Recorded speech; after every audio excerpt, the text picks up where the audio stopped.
অন্তরিক্ষের গল্প পাঠ চ্যানেলে আপনাদের সবাইকে স্বাগতম। আজ আপনারা শুনবেন নরওয়েজিয়ান উড গল্পের ১বিংশ পর্ব। কি বোকা আমি! তুমি আমাকে তোমার নতুন বাসা দেখতে যেতেও বলনি, আর আমি থাকার জন্য চলে এসেছি। জাহান্নামে যাক সব। আর ভালো কথা, তুমি নিশ্চয়ই একা থাকতে চাইছো, সুতরাং আমি তোমাকে একা থাকতে দিচ্ছি। যা খুশি করো, বসে বসে তোমার প্রেমিকার কথা ভাবতে থাকো। কিন্তু আমাকে ভুল বোঝো না, আমি তোমার উপর বেশি রেগে নেই। আমার স্রেফ মন খারাপ। আমার যখন সমস্যা চলছিল তখন তুমি আমার জন্য কত কি করেছ, আর এখন তোমার খারাপ দিন যাচ্ছে অথচ আমি কিছুই করতে পারছি না। তুমি নিজের ছোট্ট পৃথিবীতে নিজেকে বন্দি করে রেখেছ। আমি দরজায় নক করতে চাইছিলাম, কিন্তু একবার তাকিয়ে আবার ফিরে গেছো ভেতরে। আচ্ছা, এখন আমি তোমাকে দেখতে পাচ্ছি, আমাদের ড্রিঙ্ক নিয়ে ফেরত আসছো, চিন্তায় মগ্ন হয়ে হাঁটছো তুমি। আমি আবারও ভেবেছিলাম তুমি ভুল বুঝতে পারবে, কিন্তু না, তুমি বসে বসে কোলা গিলেছ। শেষবারের মতো আশা করেছিলাম তুমি খেয়াল করবে আর বলবে, বাহ, তোমার চুলের স্টাইল বদলেছ দেখছি। তুমি যদি একবার বলতে, তাহলে আমি এই চিঠি ছিঁড়ে টুকরো টুকরো করে ফেলতাম। বলতাম, চলো তোমার বাসায় যাই, আমি তোমাকে রান্না করে খাওয়াবো, তারপর জড়াজড়ি করে বিছানায় যাব দুজন। কিন্তু তুমি লোহার মতো শক্ত হয়ে থাকলে। Good bye. বিশেষ দ্রষ্টব্য, দয়া করে ক্লাসে দেখা হলে আমার সাথে কথা বলার চেষ্টা করো না। আমি কিচিজুচি নেমে স্টেশন থেকে মৃদুলের অ্যাপার্টমেন্টে ফোন করলাম, কিন্তু কেউ ফোন ধরল না। কিছু করতে না পেরে আশেপাশে ঘোরাঘুরি করলাম পার্ট টাইম চাকরির জন্য, যাতে ক্লাস শুরু হলে করতে পারি। আমি শনিবার আর রবিবার পুরো ফ্রি, আর সোম, বুধ, বৃহস্পতি বিকেল ৫টার পর কাজ করতে পারবো। আমার সময়ের সাথে মিলিয়ে কাজ পাওয়া কঠিন। আশা ছেড়ে দিয়ে বাসায় ফিরে গেলাম। ডিনারের জন্য বাজার করতে গিয়ে মেদুরিকে ফোন করলাম আবার। তার বোন বলল সে বাসায় ফেরেনি এখনো। তার কোনো ধারণাও নেই কখন সে ফিরবে। তাকে ধন্যবাদ দিয়ে ফোন রেখে দিলাম আমি। খাওয়ার পর মেদুরিকে চিঠি লেখার চেষ্টা করলাম। মিথ্যে অজুহাত চলে আসছিল দেখে বাদ দিয়ে বরং নাওকুকে চিঠি লিখলাম। এখানে বসন্ত, জানালাম তাকে। নতুন শিক্ষাবর্ষ শুরু হয়েছে। ওকে বললাম আমি ওকে মিস করছি, অপেক্ষা করছি আবার কবে তার সাথে দেখা হবে, কথা হবে। যাই হোক, আমি বললাম আমি ঠিক করেছি আমি শক্ত থাকব। যতটুকু বলতে পারি আমি তা করবই। আরও একটা ব্যাপার আছে, হয়তো পুরোটাই আমার খেয়াল, তোমার কিছু আসে যায় কিনা জানি না, আমি আর কারোর সাথে সেক্স করছি না। এর কারণ, আমি চাই না শেষবার তুমি আমাকে যেভাবে স্পর্শ করেছিলে তা ভুলে যেতে। তুমি যতটা ভাবো তার চেয়ে অনেক বেশি মূল্য সেটার আমার কাছে। আমি সবসময় সেদিনের কথা ভাবি। খামে চিঠি ভরে ডাক টিকিট লাগিয়ে ডেস্কের উপর রাখলাম চিঠিটা। অনেকক্ষণ সেটার দিকে তাকিয়ে থাকলাম আমি। অন্য সময়ের চেয়ে এবারের চিঠিটা বেশ ছোট, কিন্তু আমার মনে হচ্ছিল নাওকো এভাবেই আমাকে ভালো বুঝতে পারবে। গ্লাসে 1.5 ইঞ্চি হুইস্কি ঢেলে 2 চুমুক পান করে ঘুমোতে গেলাম। পরের দিন আমি কিচিজোজি স্টেশনের কাছে গিয়ে একটা কাজ জোগাড় করলাম, যেটা শনিবার আর রবিবার করতে পারবো। একটা ছোট ধরনের ইটালিয়ান রেস্টুরেন্টের ওয়েটারের কাজ। তেমন কোনো শর্ত ছিল না, লাঞ্চ আর যাতায়াতের সুবিধা দেবে। রাতের শিফটের কেউ সোমবার, বুধবার আর বৃহস্পতিবার ছুটি নিলে তাদের জায়গায় কাজ করতে পারবো। কাজটা আমার জন্য জোৎসই ছিল। ম্যানেজার আমাকে বলল, আমি যদি ৩ মাস থাকি তাহলে বেতন বাড়িয়ে দেবে। তারা চাচ্ছিল আমি শনিবার থেকেই কাজ শুরু করি। শিনজুকুর রেকর্ড স্টোরের ভাড়টার থেকে এই ম্যানেজার অনেক ভদ্রলোক। মিদুরির অ্যাপার্টমেন্টে আরেকবার ফোন করলে আবারও তার বোনই ধরল। মিদুরি কালকের পর বাসায় ফেরেনি। তাকে খুব ক্লান্ত শোনালো। এখন তার দুশ্চিন্তা হচ্ছে। আমার কোনো ধারণা আছে সে কোথায় যেতে পারে? আমি শুধু জানলাম মিদুরির ব্যাগে পাজামা আর টুথব্রাশ ছিল। বুধবার মিদুরিকে ক্লাসে দেখলাম। সে গাঢ় সবুজ রঙের সোয়েটার আর কালো সানগ্লাস পরেছিল। সে একদম শেষের সারিতে বসে চশমা পরা এক মেয়ের সাথে কথা বলছে, যাকে আগে দেখেছি। আমি ওর কাছে গিয়ে বললাম, ক্লাসের পর ওর সাথে কথা বলতে চাই। চশমা পরা মেয়েটা প্রথমে আমার দিকে তাকালো, তারপর মিদুরির দিকে। ওর চুলের স্টাইল সত্যি আগের চেয়ে মেয়েলি ধরনের ছিল। আমার একজনের সাথে দেখা করার কথা আছে, অন্যদিকে তাকিয়ে বলল সে। আমি বেশি সময় নেব না, বললাম তাকে, মাত্র 5 মিনিট। মিদুরি তার সানগ্লাস সরিয়ে সরু চোখে তাকালো আমার দিকে। মনে হলো যেন অনেক দূরের কোনো ভুতুড়ে বাড়ি দেখছে। আমি তোমার সাথে কোনো কথা বলতে চাই না, সরি, সে বলল। সাথে চশমা পরা মেয়েটা আমার দিকে এমনভাবে তাকালো যার অর্থ সে তোমার সাথে কথা বলতে চায় না, সুতরাং ভাগো। আমি লেকচার শোনার জন্য টেনেসি উইলিয়ামের সাহিত্যকর্ম এবং আমেরিকান সাহিত্যে এর অবস্থান প্রথম সারির একদম ডান কর্নার সিটে গিয়ে বসলাম। ক্লাস শেষ হতেই পেছনে তাকিয়ে দেখি মিদুরি উধাও হয়ে গেছে। এপ্রিল মাসটা খুব একাকী কাটল। এপ্রিলে আমার আশেপাশে যেদিকে তাকাই দেখি সবাই হাসি খুশি। লোকজন তাদের কোট ছুঁড়ে ফেলে রোদে বসে একজন আরেকজনের সাথে সময় কাটায়, কথা বলে, ক্যাচ ক্যাচ খেলে, হাত ধরে থাকে। শুধু আমি আমার মতো ছিলাম। নাওকো, মিদুরি, নাগাসাওয়া, ওদের সবাই আমার থেকে দূরে। আমার এমনকি গুড মর্নিং কিংবা দিনটা সুন্দর হোক বলার কেউ নেই। স্টর্ম ট্রুপারকে মিস করি। পুরো 1 মাস এরকম আশাহীনভাবে একা একা কাটালাম। কয়েকবার মিদুরির সাথে কথা বলার চেষ্টা করলেও প্রতিবার তার থেকে একই উত্তর পেলাম, আমি তোমার সাথে কথা বলতে চাই না এখন। ওর গলার সুর থেকে বোঝা যেত ও মন থেকেই বলছে কথাগুলো। সবসময় চশমা পরা মেয়েটার সাথে থাকতো। একটা লম্বা ছোট চুলের ছেলের সাথেও দেখেছে কয়েকবার।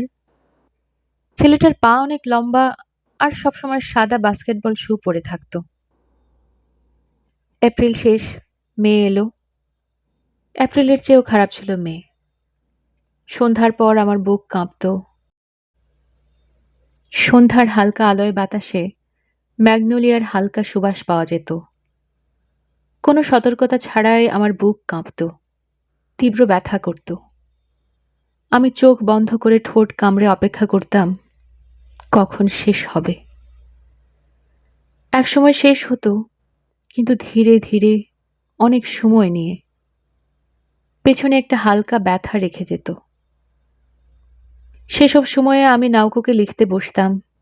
ওর কাছে আমার চিঠিতে আমি শুধু সুন্দর জিনিসগুলোর কথা লিখতাম। ঘাসের গন্ধ, বসন্তের বাতাসের হালকা চুমু, চাঁদের আলো, কি মুভি দেখেছি, কোন গানটা ভালো লেগেছে, যে বইটা আমার ভালো লেগেছে সেটা। চিঠি লিখতে আমার ভালো লাগতো। আর লেখার পর পড়ে দেখতাম কি লিখেছি।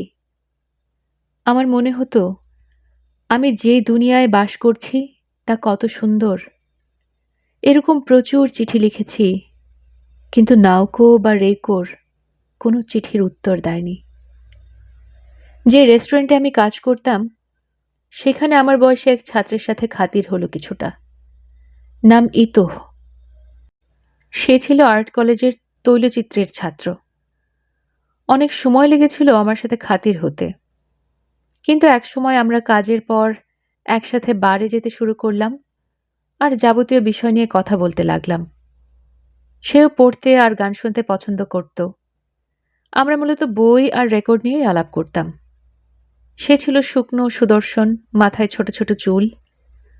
আর্টের অন্য ছাত্রদের তুলনায় পরিষ্কার জামাকাপড় পরত। সে বেশি কথা বলতো না, কিন্তু নিজের পছন্দের ব্যাপারে তার পরিষ্কার বক্তব্য থাকত। ফ্রেঞ্চ উপন্যাস পছন্দ করত সে। বিশেষ করে জর্জ বাতাইয়া আর বরিস ভিগার লেখা পছন্দ করত।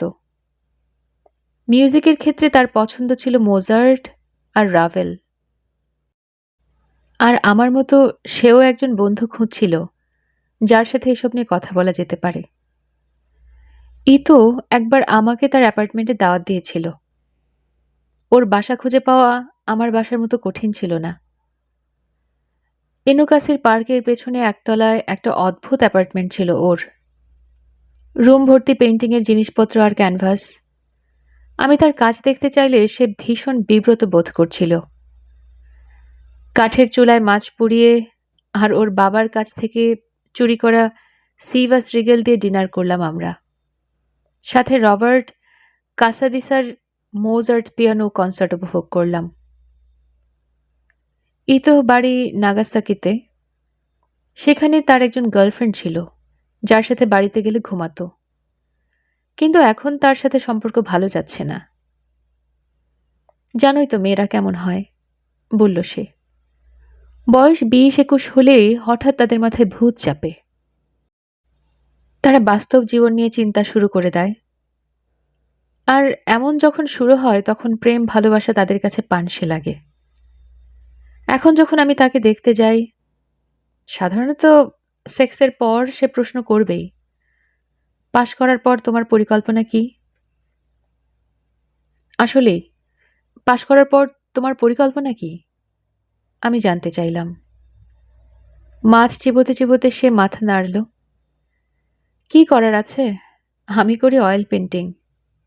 এইসব নিয়ে ভাবলে কেউ অয়েল পেন্টিংয়ে মেজর করতে পারতো না। ভাত খাওয়ার জন্য কেউ এসব করে না।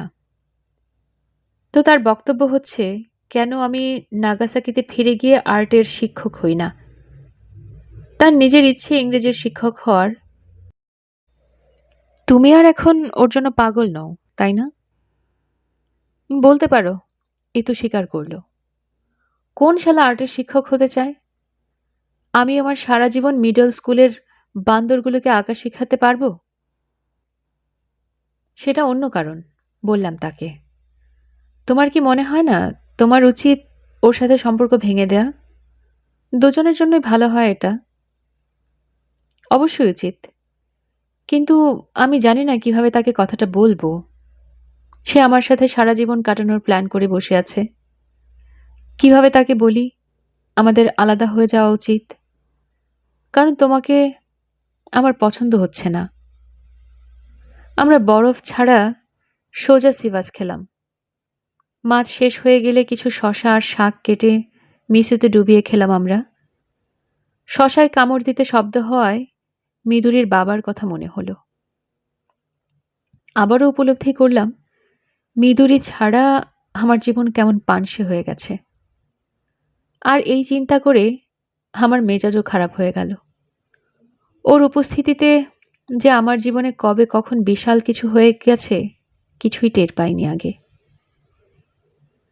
তোমার কোনো গার্লফ্রেন্ড আছে?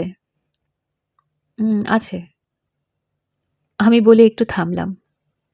তারপর বললাম, কিন্তু তার সাথে এখন থাকতে পারছি না।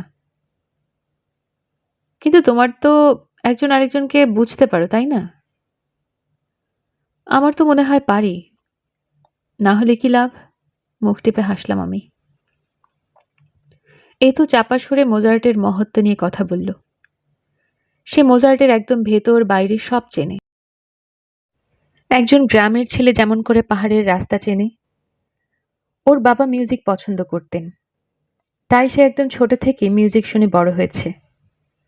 আমি ক্লাসিক্যাল মিউজিক সম্পর্কে বেশি কিছু জানি না, কিন্তু এখন এই মোজার্টের কনসার্ট শুনতে শুনতে আর ইতোর স্মার্ট আন্তরিক মন্তব্য, যেমন ওই যে ওই অংশটা, এই অংশটা কেমন, এসব শুনতে শুনতে অনেকদিন পর আমার মন কিছুটা শান্ত হয়ে এলো।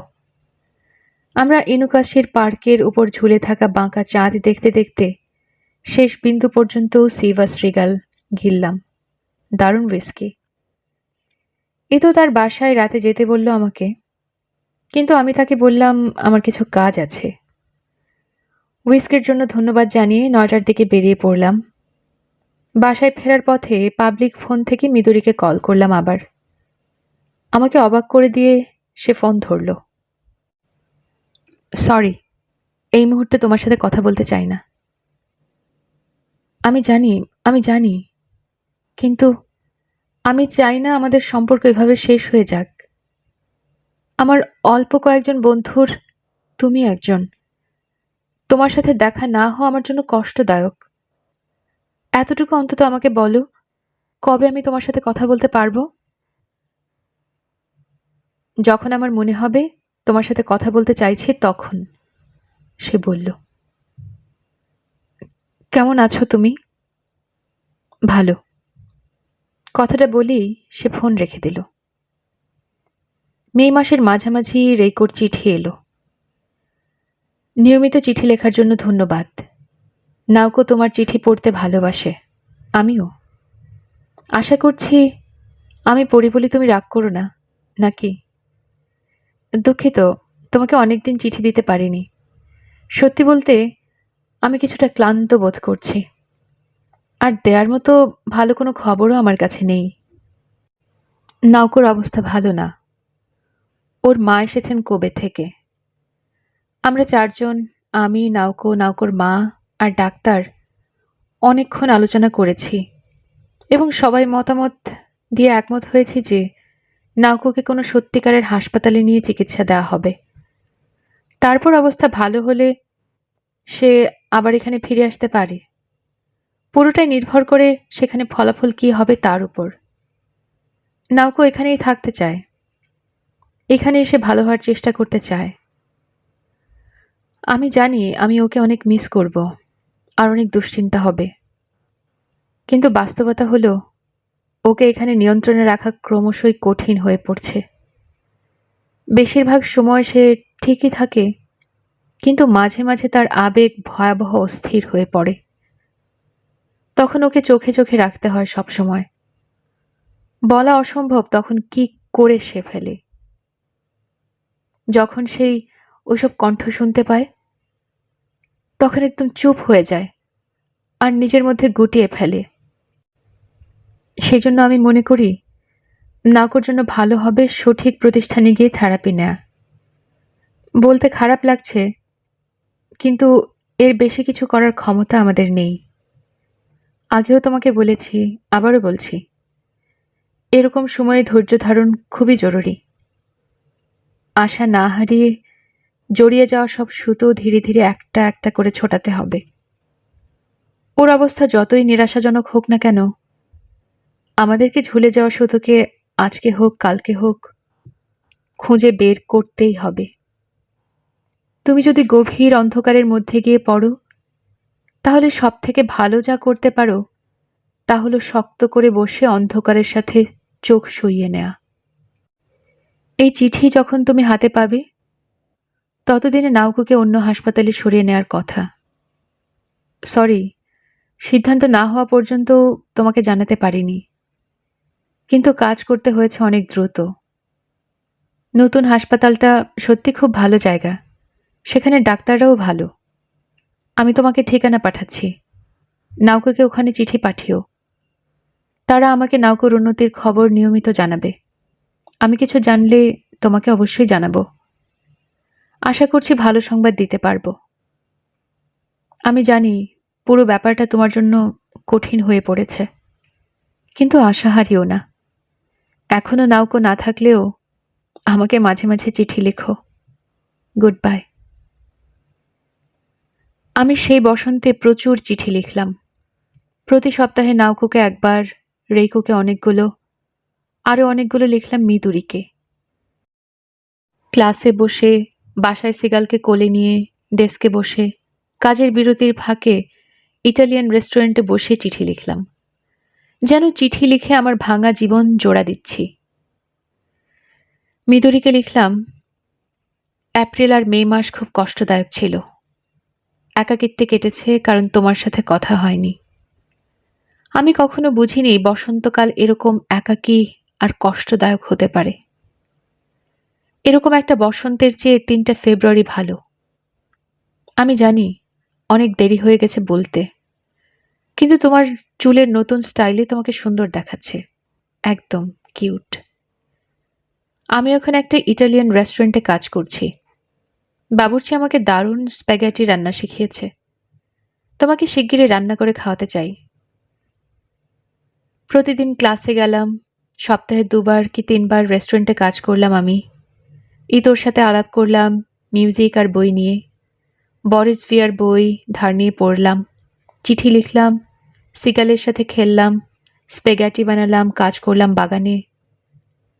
নাউকোর কথা কল্পনা করলাম, হলে গিয়ে অনেকগুলো মুভি দেখলাম। মিদুরি যখন আবার আমার সাথে কথা বলতে শুরু করলো, ততদিনে জুনের অর্ধেক পেরিয়ে গেছে। 2 মাস ধরে আমাদের মধ্যে একটা শব্দও বিনিময় হয়নি। একদিন লেকচার শেষে সে আমার পাশে এসে বসল। হাতের উপর গাল রেখে বসে থাকলেও কিছু বলল না। বাইরে বৃষ্টি হচ্ছিল, একদম বর্ষাকালের বৃষ্টি। কোনো বাতাস নেই, ঝড়ো ঝড়ো বৃষ্টি, সবকিছু ধুয়ে যাচ্ছিল। ছাত্রছাত্রীরা বের হয়ে যাওয়ার পরও সে বসে রইল, কোনো কথা বলল না। তারপর জিন্সের পকেট থেকে মালবুড়ো বের করে ঠোঁটে রাখল আর আমার হাতে ম্যাচ দিল। আমি একটা ম্যাচ জ্বালিয়ে ওর সিগারেট ধরিয়ে দিলাম। আমার মুখের উপর ধোঁয়া ছাড়ল মিদুরি। আমার চুলের স্টাইল কেমন জিজ্ঞেস করল সে। দারুণ। কতটা দারুণ?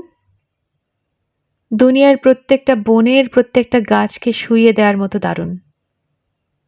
সত্যি তাই মনে হয়? সত্যি তাই মনে হচ্ছে। সে আমার চোখের দিকে কিছুক্ষণ তাকিয়ে থেকে তার ডান হাত আমার দিকে বাড়িয়ে দিল। ওর হাত ধরলাম আমি। যতটা না স্বস্তি বোধ করলাম, ওকে তার চেয়েও ভালো লাগলো। মেঝেতে ছাই ফেলে উঠে দাঁড়ালো সে। চলো কিছু খাই, ক্ষুধায় মারা যাচ্ছি, বলল এবার। কোথায় যেতে চাও জানতে চাইলাম আমি। নিহনবাসীতে, তাকাশিমায়া ডিপার্টমেন্ট স্টোর রেস্টুরেন্ট। এত জায়গা থাকতে ওখানে কেন? মাঝে মাঝে ওখানে যেতে আমার ভালো লাগে তাই। সুতরাং আমরা সাবওয়ে করে নিহনবাসী গেলাম। সকাল থেকে বৃষ্টি হচ্ছে বলে হয়তো জায়গাটা পুরো খালি ছিল। বিশাল গুহার মতো দেখতে ডিপার্টমেন্টাল স্টোর বৃষ্টির গন্ধে ভরেছিল। কাস্টমার নেই বলে সব কর্মীরা কিং কর্তব্য বিমূঢ় হয়ে বসে আছে। মিদুরি আর আমি বেসমেন্টে গেলাম। অনেকক্ষণ প্লাস্টিক ফুড বাছাবাছি করে দুজনেই ঠিক করলাম ভাত, গ্রিল করা মাছ, আচার, টেম্পুরা আর তেরিয়াকি চিকেন খাবো। শেষ কবে এরকম ডিপার্টমেন্ট স্টোর রেস্টুরেন্টে লাঞ্চ করেছি মনে পড়ছে না। সাদা কাপে গ্রিন টি খেতে খেতে ভাবলাম, এই সাদা কাপগুলো শুধুমাত্র কোনো ডিপার্টমেন্ট স্টোরেই সম্ভবত পাওয়া যায়। আমার এরকম কিছু করতে ভালো লাগে, মিদুরি বলল। এরকম করলে মনে হয় একটা কাজের কাজ কিছু করেছে। সম্ভবত ছোটবেলার কথা মনে পড়ে যায়। আমার বাবা মা আমাকে প্রায় কখনোই ডিপার্টমেন্ট স্টোরে নিয়ে যায়নি বলা যায়। আর আমার ধারণা আমার বাবা মা ওইটাই বেশি করেছে। আমার মা ডিপার্টমেন্ট স্টোর বলতে পাগল ছিল। ভাগ্যবান কি যে বলো, আমি কখনো ডিপার্টমেন্ট স্টোরে যেতে পছন্দ করতাম না। আমি বলতে চাইছিলাম, তুমি ভাগ্যবান যে তারা তোমাকে সব জায়গায় নিয়ে যেত। উপায় ছিল না, আমি একমাত্র সন্তান ছিলাম, বললাম তাকে। আমি খুব ছোট ছিলাম। আমার স্বপ্ন ছিল কবে আমি বড় হয়ে একা একা ডিপার্টমেন্ট স্টোরে যাব, ইচ্ছে মতো যা চাই তাই খাবো। কি ফালতু স্বপ্ন ছিল। এরকম জায়গায় বসে একা একা ভাত খাওয়ার মধ্যে কোনো মজা আছে? খাবারও মজার না, আর সবসময় ভিড়, জিনিসপত্র দিয়ে ভরা, আর শব্দ তো আছেই। তারপরে আমি মাঝে মাঝে এখানে আসার কথা ভাবি। আমি গত 2 মাস একদম একা কাটিয়েছি, বললাম তাকে। হ্যাঁ, জানি, তুমি চিঠিতে বলেছ। মৃদুরী সাদামাটাভাবে বলল, চলো খাওয়া যাক। খাওয়া ছাড়া আর কিছু ভাবতে পারছি না এখন। আমরা আমাদের অর্ধেক চাঁদের মতো লাঞ্চ বক্সের আলাদা আলাদা খোপ থেকে সবগুলো আইটেম খেয়ে শেষ করলাম। বাটি থেকে ক্লিয়ার স্যুপ আর সাদা কাপে গ্রিন টি খেলাম। লাঞ্চের পর মৃদুরী সিগারেট ধরালো। ধূমপান শেষ হলে কোনো কথা না বলে ছাতা নিয়ে সে উঠে দাঁড়ালে আমিও উঠে দাঁড়ালাম। এখন কোথায় যাবে জানতে চাইলাম। অবশ্যই ছাদে। একটা ডিপার্টমেন্ট স্টোর রেস্টুরেন্ট লাঞ্চের পর আর কি কাজ? বৃষ্টির কারণে ছাদে কেউ ছিল না। পেট সাপ্লাইজ ডিপার্টমেন্টে কোনো লোক ছিল না। কিওস্কগুলোতে তার বাচ্চাদের খেলার রাইডারগুলোর টিকিট বুথে শাটার নামানো ছিল। আমরা ছাতা মাথায় দিয়ে ভেজা কাঠের ঘোড়া, গার্ডেন চেয়ার আর স্টলগুলোর মধ্যে দিয়ে উদ্দেশ্যহীনভাবে হাঁটতে লাগলাম। আমার অবাক লাগলো, টোকিও শহরের মাঝখানে এরকম একটা ফাঁকা জায়গা আছে। মৃদুরী টেলিস্কোপ দিয়ে দেখতে চাচ্ছিল। আমি একটা কয়েন ঢুকিয়ে ওর মাথায় ছাতা ধরলাম। আইপিসে চোখ রেখে চারপাশে দেখতে লাগলো সে। ছাদের একদিকে বাচ্চাদের খেলার সরঞ্জামে ভর্তি। আমি আর মৃদুরী প্ল্যাটফর্মের মতো একটা জায়গায় পাশাপাশি বসে বৃষ্টি দেখতে লাগলাম। তো বলো, কি বলার আছে? মৃদুরী বলল। আমি জানি আমাকে বলার অনেক কিছু আছে তোমার। আমি তো কোনো অজুহাত দিতে চাই না, বললাম তাকে। আমার তখন মন অনেক বিষণ্ণ ছিল, মাথা কাজ করছিল না, কোনো কিছু ঠিকঠাক ধরতে পারছিলাম না। কিন্তু একটা জিনিস পরিষ্কার বুঝতে পেরেছি, যখন তোমার দেখা পাচ্ছিলাম না, আমি বুঝতে পেরেছি এতদিন বেঁচে ছিলাম কারণ তুমি আমার জীবনে ছিলে। তোমাকে যখন হারিয়েছি, কষ্ট আর একাকিত্ব আমাকে খেয়ে ফেলেছে। তোমার কোনো ধারণা আছে তোমাকে ছাড়া আমার জীবন কতটা একা আর কষ্টে গেছে গত 2 মাস? ও আমাকে পুরোপুরি দুর্বল অবস্থায় ফেলে দিল। না, বললাম আমি। আমার তা কখনো মাথায় আসেনি। আমি ভেবেছি তুমি আমার উপর ক্ষেপে আছো, তাই দেখা করতে চাওনি। তুমি এরকম গাধা কেন? অবশ্যই আমি তোমার সাথে দেখা করতে চেয়েছি। আমি তোমাকে বলেছি তোমাকে কতটা পছন্দ করি। আমি যখন কাউকে পছন্দ করি এত সহজে মনের দরজা খুলি না, আর খুললে বন্ধও করতে পারি না। আমার সম্পর্কে এতটুকু ধারণা তোমার নেই? হ্যাঁ, তা আছে, কিন্তু সেজন্যই তোমার উপর রেগেছিলাম। আমি তোমাকে উচিত শিক্ষা দিতে চেয়েছি। কতদিন পর আমাদের দেখা হলো, আর তুমি কিনা সারাক্ষণ এক মেয়ের কথা ভাবছো। আমার দিকে তাকিয়েও দেখোনি। কেন রাগ করবো না তোমার উপর? ওগুলো বাদই দিলাম।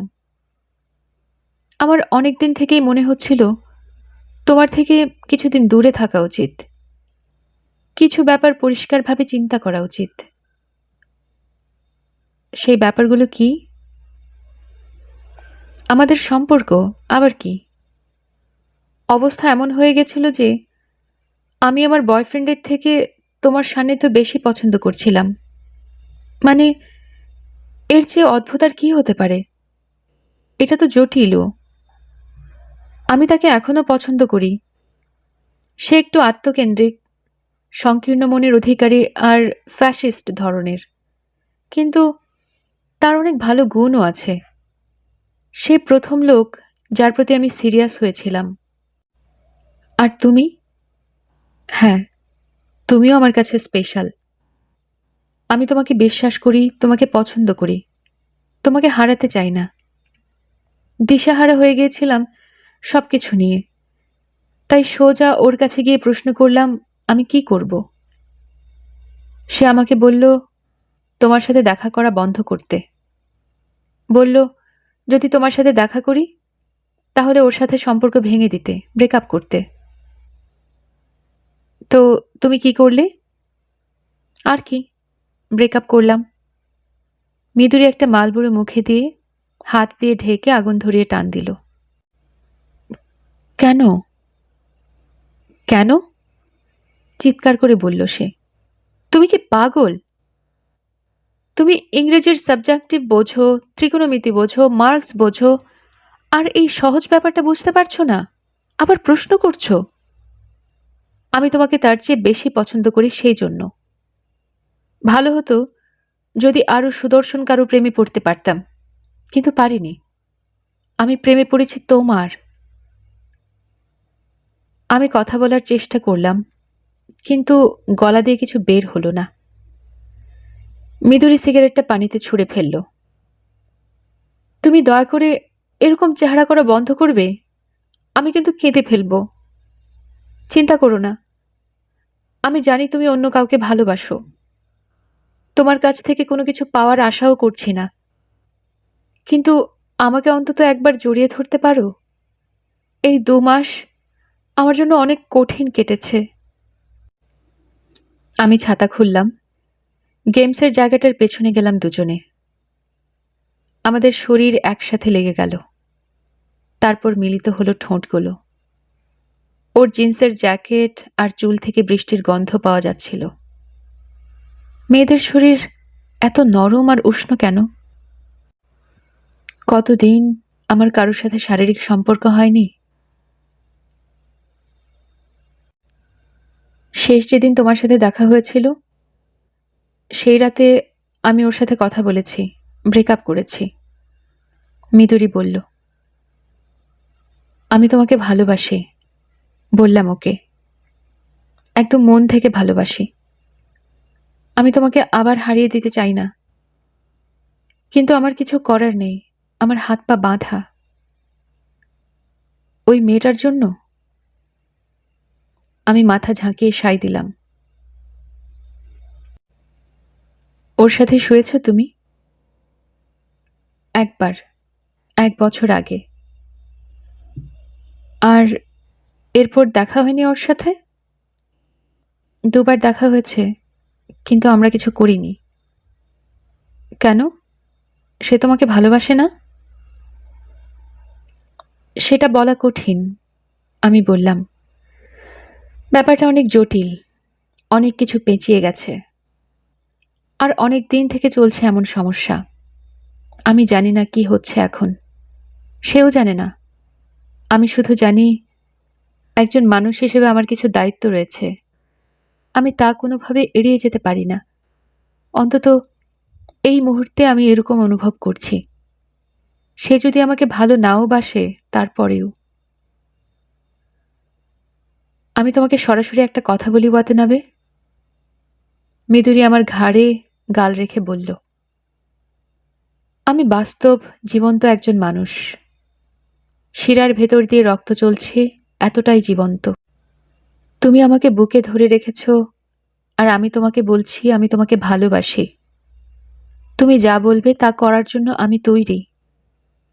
আমার কথাবার্তা একটু পাগলামি মনে হতে পারে, কিন্তু আমি একজন ভালো মানুষ আর সৎ। কঠোর পরিশ্রম করি, দেখতে খানিকটা কিউটও। আমি ভালো রান্নাও পারি। আমার বাবা আমাকে ট্রাস্ট ফান্ড দিয়ে গেছে একটা, মানে আমি ফেলনা নই। তুমি আমাকে গ্রহণ না করলে কেউ না কেউ করবে। আমার সময় প্রয়োজন, বললাম তাকে। আমার চিন্তা ভাবনা করার জন্য, আরেকটা সিদ্ধান্তে পৌঁছানোর জন্য কিছু সময় লাগবে। আমি দুঃখিত, এর বেশি কিছু বলার নেই এই মুহূর্তে। ঠিক আছে, কিন্তু তুমি তো আমাকে মন থেকে ভালোবাসো, তাই না? আর তুমি তো আবারও আমাকে হারাতে চাও না, ঠিক বললাম? হ্যাঁ, আমি বলেছি, আর আমি এটা বিশ্বাস করি। মৃদুরী আমাকে ছেড়ে দাঁড়ালো, মুখে হাসি। ঠিক আছে, আমি অপেক্ষা করব।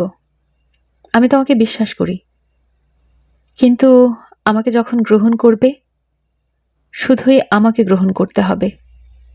আর তুমি যখন আমাকে বুকে জড়িয়ে ধরবে, শুধুই আমার কথা চিন্তা করবে। পরিষ্কার? পরিষ্কার। তুমি আমার সাথে কি করবে তা নিয়ে আমার কিছু আসে যায় না, কিন্তু যাই করো কষ্ট দিও না। আমার জীবনে ইতিমধ্যে অনেক কষ্ট পেয়েছি, যথেষ্টরও বেশি।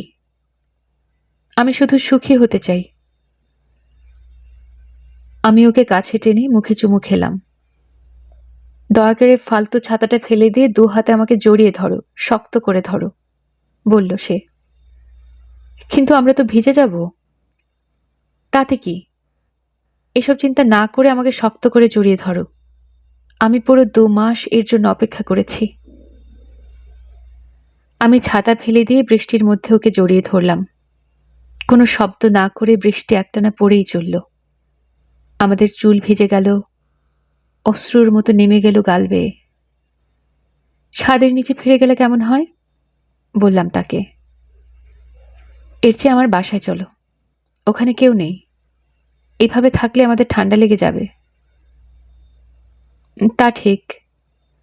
মনে হচ্ছে আমরা নদীতে সাঁতার কেটে আসলাম। মিদুরি হাসল। কি দারুণ অনুভূতি। লিনেনের ডিপার্টমেন্ট স্টোর থেকে আমরা একটা বড় সাইজের টাওয়েল কিনে বাথরুমে গিয়ে মাথা মুছলাম। সাবওয়ে চড়ে মিউগাদানিতে ওর অ্যাপার্টমেন্টে গেলাম আমরা। প্রথমে গোসল করলাম আমি, তারপর মিদুরি। আমার কাপড় চোপড় শুকাতে দিয়ে বাথরুমে পড়ে থাকলো। মিদুরি পোশাক বদলে পোলো শার্ট আর স্কার্ট পরল। তারপর কিচেন টেবিলে বসে কফি খেলাম দুজন। তোমার সম্পর্কে বলো আমাকে, সে বলল। আমার সম্পর্কে কি জানতে চাও? জানি না, তুমি কি কি ঘৃণা করো? মুরগি, ডিভি, আর যেসব নাপিত বেশি কথা বলে। আর একাকী এপ্রিলের রাত, টেলিফোনের লেসওয়ালা কাভার। আর কি? আমি মাথা নাড়লাম। আর কিছু মাথায় আসছে না। আমার বয়ফ্রেন্ড, বলা উচিত আমার প্রাক্তন বয়ফ্রেন্ড, আমার সবকিছু ঘৃণা করত। যেমন ধরো, আমি ছোট স্কার্ট পরলে সমস্যা, ধূমপান করলে সমস্যা, মাতাল হলে সমস্যা, আজে বাজে কিছু বললে তো বিরাট সমস্যা, কিংবা ওর বন্ধুদের সমালোচনা করলেও সমস্যা। তাই যদি আমার কিছু তোমার মনে হয়, তোমার পছন্দ না, আমাকে বলতে পারো, আমি ঠিক করার চেষ্টা করব। এরকম কিছু আমি পাইনি। কিছুক্ষণ ভেবে বললাম, না, এরকম কিছু নেই। সত্যি। তুমি যেসব পোশাক পরো সব আমার ভালো লাগে। তুমি যা করো সবই আমার ভালো লাগে। তুমি যেভাবে হাঁটো আমার ভালো লাগে। তুমি মাতাল হলেও আমার ভালো লাগে। তোমার সবকিছুই আমার ভালো লাগে। তার মানে তুমি বলতে চাইছো আমি যেরকম আছি সেটা স্বাভাবিক, সব ঠিক আছে আমার? আমি জানি না তোমার কি বদলানো উচিত। তার মানে যা আছে ঠিকই আছে মনে হয়। তুমি আমাকে কতটুকু ভালোবাসো? মিদুরি প্রশ্ন করল। পৃথিবীর সব বাঘ মাখনের মতো গলিয়ে ফেলার জন্য যথেষ্ট, আমি বললাম। মনে হলো সন্তুষ্ট সে। আমাকে আবার বুকে জড়িয়ে ধরবে? ওর বিছানায় গেলাম। জড়াজড়ি করে শুয়ে থাকলাম আমরা। বৃষ্টি শুনতে শুনতে চুমু খেলাম। তারপর সবকিছু নিয়ে কথা বললাম আমরা। মহাবিশ্বের সৃষ্টি থেকে শুরু করে কে কতটা শক্ত, সেদ্ধ ডিম পছন্দ করি সব। আমার জানতে ইচ্ছে করে বৃষ্টির দিন পিঁপড়ারা কি করে। মিদুরি প্রশ্ন করল। কোনো ধারণা নেই, বললাম তাকে। ওরা কঠোর পরিশ্রমী। সম্ভবত এরকম দিনে তারা ঘর সাফ করে কিংবা হয়তো গুদাম ঘর সাজিয়ে। তারা যদি কঠোর পরিশ্রমী করে তাহলে তাদের পরিবর্তন হয় না কেন? একই রকম দেখছি সেই কবে থেকে। জানি না, আমি বললাম। হয়তো বানরের সাথে তুলনা করলে তাদের শারীরিক গঠন পরিবর্তনের উপযোগী নয়। ওয়াতেনাবে, তুমি দেখি অনেক কিছুই জানো না। আমি ভেবেছিলাম দুনিয়ার সবকিছু তোমার জানা। দুনিয়া অনেক বড়। উঁচু পর্বত, গভীর সমুদ্র, মিদুরি বলল। আপনারা শুনছিলেন নরওয়েজিয়ান উড গল্পের ১বিংশ পর্ব। আমাদের গল্প পাঠ ভালো লেগে থাকলে আমাদের চ্যানেলটিকে সাবস্ক্রাইব করে বন্ধুদের সাথে শেয়ার করবেন। ধন্যবাদ।